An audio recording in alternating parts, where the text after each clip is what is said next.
안녕하세요. 저는 결혼한 지 온 30년이 다 되어가는 집안의 가장입니다. 결혼한 지 이렇게나 오래된데도 아직까지 결혼 초기에 있었던 일이 기억이 나네요. 그동안 이 이야기는 어디에서도 말할 수도 없었지만 여기는 사연을 보낸 사람이 누군지도 모르고 비밀이 보장되는 것 같길래 저도 한번 이렇게 이야기를 보내봅니다. 결혼한 지 2년 정도 되었을 때니까 아직까지 신혼의 달콤함이 다 없어지기도 전에 생긴 일입니다. 제 아내 위로 언니가 한 명 있고 아래로는 여동생이 한 명 있습니다. 저한테는 각각 처형이고 처제가 되는 사람들이죠. 처가가 시골이라서 처제가 고등학교에 다닐 때와 졸업하고 이럴 때는 저희 집에서 숙식을 해결했죠. 자기는 계속 독립해서 혼자서 살고 싶다고 했지만 집에서 계속 반대를 했고 어린 여자애 혼자서 사는 걸 절대 지켜볼 수 없다면서 장인어른이 끝까지 허락을 안 해줬습니다. 그래서 어쩔 수 없이 저희 집에서 지내게 된 것이죠. 처자는 어린 학생 때부터 저희 집에서 함께 있었기 때문에 처음엔 처제가 전혀 여자로 생각되지 않았습니다. 그도 그럴 것이 요즘에는 고등학생들이 워낙에 발력이 빨라서 금방 어른이 된 것처럼 보여도 당시에 처자는 고등학생인데도 엄청나게 어린 애처럼 보였습니다. 누가 봐도 조그만 학생처럼 느껴지는 그런 이미지였죠. 마누라와는 2살 차이지만 얼굴이 동안이라서 그런지 아니면 꾸밀 줄을 모르는 권지제 눈에는 많이 어려 보였기 때문이겠죠. 처제와 같이 있으니 형부 하면서 따라오는 게 귀엽기도 하고 집안 분위기도 마누라랑 2사람만 있는 것보다는 훨씬 더 재미있고 좋았습니다. 그러던 처제가 취업을 안동 쪽으로 하게 됐는데 그래도 주말이면 예전에 같이 살았던 성이 있다고 자기 집에도 갈 겸해서 우리 집에서 잠을 자고 다닙니다. 그래서 처제와 술도 한 잔씩 하고 때론 데이트 아닌 데이트도 하고 그런 기분으로 한 번씩 만났습니다. 그러나 늘 그렇게 함께 생활하면서도 처제는 동생같이 보였지 결코 여자로 보이진 않았습니다. 지금 생각해보면 애써 그렇게 여자로 보지 않으려고 노력한 게 아닐까 싶습니다. 다 큰 여자가 어떻게 여자로 안 보일 수가 있겠습니까? 그러던 어느 날 10월 달에 연휴가 많을 때 마누라는 친구들과 해외여행을 가게 되었습니다. 그때만 해도 신혼 초라서 그런지 마누라는 제가 밥을 챙겨 먹지 않을까봐 엄청 신경 쓰는 듯 보였고 그래서 마누라는 처제에게 연휴 기간에 어디 가지 말고 형부밥이나 챙겨주고 집에 와서 말했죠. 첫째는 이렇게 연휴가 길어도 출근을 하는 날이 많았기 때문에 여행도 못 가고 평소에 해오던 생활이라 별로 개의치 않고 그렇게 하겠다고 말했습니다. 평소 같으면 마누라가 제 밥을 챙겨주지 않고선 어디 가는 성격이었는데 그때 여행은 처제가 집에 와 있기로 해서 그런지 아무 걱정 없이 콧노래를 부르면서 다녀올 수 있었습니다. 마누라가 다른 사람보다는 반찬 솜씨가 좋았기 때문에 여행을 떠나기 전에 일부 반찬은 해두기도 했지만 처제한테 반찬을 이렇게 저렇게 먹으라면서 몇 번이나 교육을 하는 걸 봤습니다. 그래서 마누라가 떠나는 날 처제는 아파트에서 잘 다녀오라는 말만 하고 피곤했던지 또 자러 가고 전 아침 일찍 마누라와 마누라 친구들까지 버스가 출발하는 뒷결지로 태워다 주고 왔습니다. 그때만 해도 자가용이 흔하지 않은 세월인데도 우리는 일찍 자가용을 샀던 터라 소위 잘 나간다는 소리를 많이 들었을 때였죠. 마누라를 태워주고 집에 오니 처제는 그제서야 일어났는지 아직 잠옷을 입은 채로 제 침대로 쏙 들어오면서 형부 이제 나흘 동안 반찬을 뭐 해먹을까 하며 애교를 부리는 것이었습니다. 정말 그때만 해도 처제는 아직 철부지 소녀였던 느낌이 들었는데요.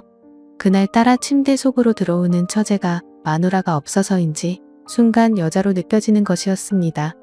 이상하게 아내가 어딘가로 떠나고 나면 해방감이 들지 않습니까? 괜히 술도 먹고 싶고 일탈도 하고 싶고 그런데 딱 그런 마음과 맞물려서 처제가 여자로 느껴졌습니다.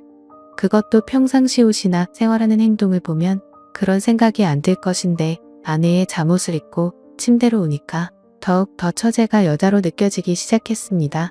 같이 누워 TV도 좀 보다가 형부 아침 드세요라고 귀엽게 말하면서 주방으로 가서 음식 준비를 하는 모습을 보며 저 혼자 리모컨을 이리저리 돌리고 있긴 하지만 TV 화면은 보이지 않는 것이었습니다.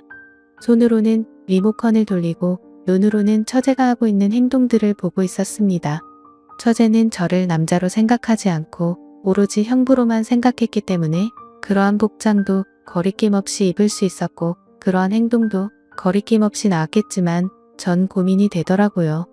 하나밖에 없는 처제를 정말 눈에 넣어도 아프지 않을 만큼 보기만 해도 좋고 입가에 미소가 머금어지지만 지금까지 처제는 여자가 아닌 처제로서만 예쁘게 봐왔습니다. 마누라가 간 날은 그럭저럭 TV나 보면서 시간을 보내다가 오후에는 오랜만에 친구들끼리 모여서 당구를 치고 또 다른 친구들과 함께 만나서 술도 한잔하고 집으로 돌아왔습니다. 처제도 친구들 만나 수다 떨다가 식사하고 왔다면서 거실에서 TV만 같이 좀 보다가 각자 방으로 가서 잠을 자게 되었습니다. TV 볼 때도 둘 다 잠옷을 입고 시청했죠. TV를 보면서 처제가 제 어깨에 기대기도 했는데 평소에도 이런 행동을 제법 많이 하는 성격이라서 별로 신경을 쓰지 말아야 하는데 이상하게 그날따라 이런 행동들이 너무 거슬렸습니다. 처제의 샴푸 냄새는 나녀와는 다른 처제만의 냄새라고 할까요? 그런 향기가 저를 더 자극시키는 것 같았고 그녀가 점점 더 여자로 느껴지는 부분이었던 것 같습니다. 다음날 원래는 친구들과 가을 산행을 하기로 했는데 마침 비가 와서 산행을 못하고 갑자기 하루 종일 방콕 신세가 되었습니다. 처제도 비가 오니 아무 곳에도 가지 않고 집에만 있어야겠다며 아침 점심을 먹고 처제가 극장표 2장을 선물로 받은 옷이 있다면서 저녁에 극장에 가자고 하더군요. 저녁까지는 아직 시간이 한참 남았고 낮에 비가 오니까 정말 할 일이 없더라고요. 요즘 같으면 스마트폰으로 할 게 워낙에 많으니까 괜찮겠지만 그때 당시에는 휴대폰은 커녕 인터넷도 제대로 안 되던 시절이었으니까 비만 오면 정말 할 일이 아무것도 없을 때였습니다. 그래서 처제도 그렇고 저도 그렇고 평소에 부족했던 잠을 보충하기 위해 낮잠을 푹 잤고 TV도 보다가 뒹굴거리고 있었습니다. 그렇게 비가 조금씩 그치고 저녁이 됐을 때 처제가 저녁 먹고 영화 보러 가자고 하더라고요. 그래서 제가 극장 근처에 떡볶이 맛있게 하는 집을 안다면서 거기서 저녁을 먹자고 말했죠. 그러자 처제는 자기가 떡볶이 좋아하는 거 어떻게 알았냐고 완전 좋다고 말하더라고요. 저는 능글맞게 사랑하는 우리 처제 취향도 모를까봐 하면서 너스레를 떨었습니다. 사실 여자들이 떡볶이를 정말 좋아하더라고요.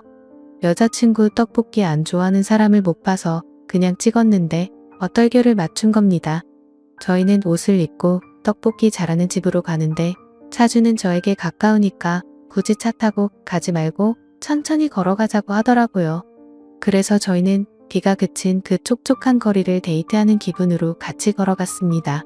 처제는 언니가 옆에 있더라도 형부랑 팔짱을 끼고 가는 버릇이 있어서 그날도 저에게 팔짱을 꼈고 천천히 걸으면서 시원한 바람과 비 냄새를 맡으면서 걸었습니다. 누가 보면 꼭 부부처럼 보였을 것 같은데 그 순간만큼은 정말 좋더라고요. 마치 아내 몰래 다른 애인이랑 바람피고 있는 것처럼 보이지 않을까 싶었습니다.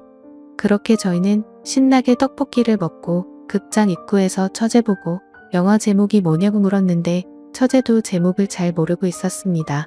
당시만 해도 영화 상영관이 극장에 하나밖에 없었기에 그날 상영하는 영화만 볼 수 있는 것이었습니다. 그러니까 초대권이 있어도 날짜만 적혀있지 제목이란 그런 건 없을 때였죠. 그런데 극장 입구에 들어서자 하필이면 영화가 민망한 영화였던 겁니다. 순간 처제도 제 얼굴을 보고 저도 처제 얼굴을 쳐다보았지만 이미 돌아갈 수는 없었습니다. 서로 말은 안 했지만 모두가 당황하는 눈치였습니다. 당시만 해도 영화 보기가 쉽지 않았고 그런 민망한 영화도 잘 볼 수가 없었으니까 재미도 있을 것 같았습니다. 괜히 뻘쭘하게 서 있는 처제에게 아무리 민망한 영화라고 해도 스토리가 다 있다면서 민망한 장면에 집중하지 말고 스토리에 집중해서 보자고 말했죠. 그러자 처제도 이젠 자기도 어른이라고 괜찮다고 말하더라고요. 이 민망한 영화는 시작이었고 제목은 세월이 오래되어 기억나지 않았지만 민망한 영화지만 나름대로 탄탄한 스토리를 가지고 있는 영화였습니다. 그래서 영화가 시작되자 처제는 영화를 보면서 저한테 기대서 재미있고 웃긴 장면이 나올 때마다 제 손을 꼭 잡았습니다. 영화를 보면서 저는 정말 온갖 생각을 다 했습니다. 마누라랑 같이 왔으면 처제의 이런 행동들이 평소에도 하는 행동이라서 어떻게 해도 신경을 쓰지 않았겠지만 마누라가 해외여행 가서 그런지 괜히 별것도 아닌 게 크게 와 닿더라고요. 영화를 마치고 나오니 9시 정도라서 아직 초저녁이었고 더구나 두 사람 다 낮잠을 자고 나와서 힘이 넘치는 데다가 이틀간 연휴가 더 있어서 잠은 늦게 자도 된다는 생각이 들어서 처제 보고 술이나 한잔하러 가자고 말했습니다. 그랬더니 처제는 역시 우리의 형부가 최고라면서 좋아했습니다. 예전에 마누라는 술을 먹을 줄 몰랐지만 처제는 술 한 잔씩 하는 걸 즐기는 편이라서 저랑 따로 한 번씩 자리를 하기도 했습니다. 그래서 처제랑 밤 11시 가까이 되도록 알딸딸하게 한잔하고 집으로 돌아왔었죠. 집으로 돌아가는 그 길에서도 저희는 또 데이트하는 기분으로 팔짱을 끼고 많은 이야기를 나누었습니다. 집에 와서 각자 샤워를 하고 잠옷을 갈아입고 거실에서 같이 TV를 보는데 자기가 잠이 안 온다며 냉장고에 하필이면 맥주가 딱 2병 있던데 그걸로 입가심이나 하고 자자는 것이었습니다. 그렇게 저희는 또 집에 와서 맥주를 한 잔 더 했는데 아까 먹은 소주와 맥주가 짬뽕이 돼서 그런 건지 왠지 술이 자꾸만 취하는 것이었습니다. 당연히 앞에 있는 처제가 너무 예뻐 보이고 여자로 보이고 괜히 욕심이 나더라고요. 그날따라 처제가 예쁘게 보였죠. 평소에 하는 행동이나 말투가 엄청 예뻤는데 그날은 술 때문인지 확실히 더 많은 것들이 장점으로 보이기 시작했고 한 명의 다 큰 아가씨로 보이기 시작했습니다.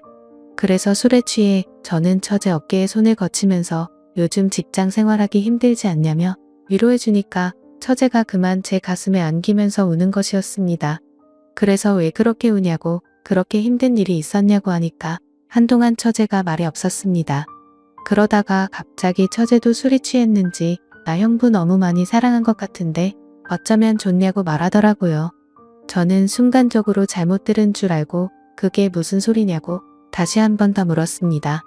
그러자 처제는 형부를 볼 때마다 우리 언니가 부러워서 어쩌면 좋냐고 또 울더라고요. 그래서 저는 순간적으로 아무 말도 못하고 처제를 그냥 꽉 개어놔줬죠. 그리고는 누가 시키지도 않았지만 저희는 서로에게 기대어서는 사랑한다는 말을 했습니다. 그러자 저는 모든 걸 다 포기하고 이 순간만을 생각하자면서 하나밖에 없는 처제와 실수를 저지르고 말았습니다. 그렇게 아내가 돌아오기 전까지 연인이 된 듯이 지내게 되었었죠. 그러고 나서 우리 두 사람은 굳게 약속했습니다. 아내가 돌아오기 전날 밤 오늘을 마지막으로 앞으로는 절대 이러지 말자고 했으며 이 비밀은 무덤까지 가져가자고요. 그래서 그 후 지금까지 처제와 아무런 일도 없이 예전처럼 아주 사랑스러운 처제로 잘 지내고 있습니다. 그러면서도 한 번씩 단둘이 있을 때면 옛날 일을 생각하면서 서로가 웃어버립니다. 비록 한순간에 그러한 행동이 있었지만 지금은 모두 본인의 위치로 돌아와 서로가 가정을 위해 열심히 살고 있으니 지금은 잘하고 있는 거겠죠. 그 이후로 다시는 처제와 그런 일이 없었지만 아직까지도 처제를 볼 때마다 그때 그 시절이 생생하게 생각납니다. 가끔씩 생각나기도 하지만 저희는 굳게 약속했으니 다시는 그럴 수 없겠죠. 하지만 솔직히 오늘도 많이 생각이 납니다. 오늘 사연은 여기까지입니다. 감사합니다.